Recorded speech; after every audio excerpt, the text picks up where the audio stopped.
Peyton. Take your wee thin legs and run. Find Donald or my feyther.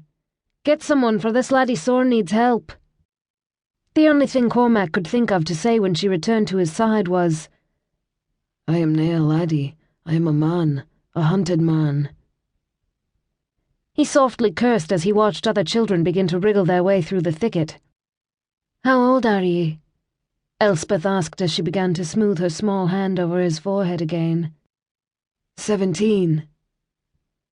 Cormac wondered how such a tiny hand could be so soothing. I am 9 today. 'Tis why so many Murrays are gathered together. And ye are a lad. My feyther says anyone beneath 1 and 20 years is a lad or a lass, and some are ne'er any more, even if they grow old and as big as he is. 'Tis what he told my cousin Cordell when he turned 16 and was boasting of what a fine grand stallion of a man he was. Aye, agreed an amber-eyed child who was even smaller than Elspeth. She sat down next to him. Uncle Balfour says a lad needs to gain his spurs, get himself a wife and bairns, and bring honour to both duties ere he can prance about and declare himself a man. Why is he bleeding, Elspeth? Because he has a few muckle great holes in him, Avery. Elspeth briefly grinned when the other children giggled. I can see that. How did he get hurt? Someone is trying to make him pay for a murder he didn't commit. Lass. Cormac glanced around at what was an astonishing array of 11 beautiful children, then fixed his gaze upon Elspeth. I said I was innocent, but ye canna be sure I was telling ye the truth.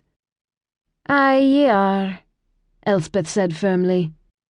No one can lie to Elspeth, said a tall, slender boy crouched to the left of Cormac. I am you and her brother, and 'tis a most troublesome thing, I can tell ye. Cormac almost smiled, but then fixed a stern gaze on the lad, who looked to be a little older than Elspeth. Then she will also ken that I speak the truth when I tell her I am naught but trouble, deadly trouble, and that she should just leave me to my fate. Ye should all hie away home ere the danger sniffing at my heels reaches your gates. The boy opened his mouth to speak, then rapidly closed it. Cormac followed the lad's wide gaze to his sister, and his own eyes widened slightly. She was sitting very straight, her beautiful eyes fixed unwaveringly upon her hapless brother. There was a very stern, very adult look upon her small face. Cormac could easily sympathize with the boy's reluctance to argue with that look. Ewan, why dinna ye and the other laddie see if ye can find something to make a litter? Elspeth said. Oh, and ere ye skip off to do as ye are told, you can give me that wineskin you took from Donald.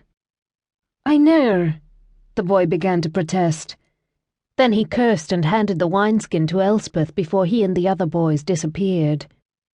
There is no real harm in the lad testing his head for wine, lass, Cormac said. I ken it, and Donald puts a hearty brew in his wineskin, but I am thinking ye will find more use of it. Ewan can test the strength of his innards for this potion some other day. She revealed a surprising strength as she slipped one thin arm around his shoulders and helped him sit up enough to take a drink. It was not only surprise that made him cough a little, however, as he took a drink. Wine did not burn its way down your throat and spread such warmth throughout your body. Avery, you go and fetch me some water, Elspeth ordered. Then, as soon as her cousin slipped away, she looked at the 2 remaining girls. Begga, Morna, one of ye will give me your shift skirt so that I may bind this laddie's wounds. Struth, I shall need a good piece of both. Why dinna you use your own? Grumbled the small fair-haired girl. I will be scolded. Nay for helping a man stop his life's blood from soaking the ground, Begga. As the 2 little girls struggled to tear their shifts, Cormac looked at Elspeth. Lass, this is no chore for a wee child. Well, it will nae be fun, but we canna be sure how long it will take Peyton to bring help, so we had best stop this bleeding if we can. My mither is a healer. I ken a few things. Have some more wine. This isn't a wine, he murmured, then took another drink. She smiled, and he thought a little dazedly that she would be a very beautiful woman when she finished growing. I ken it. So do most others. But Donald's wife had an evil-tempered drunkard for a father, and she gets most pious when she thinks her man is drinking the Ushka Beha. So he hides it in his wineskin. Now we all ken that our Donald will...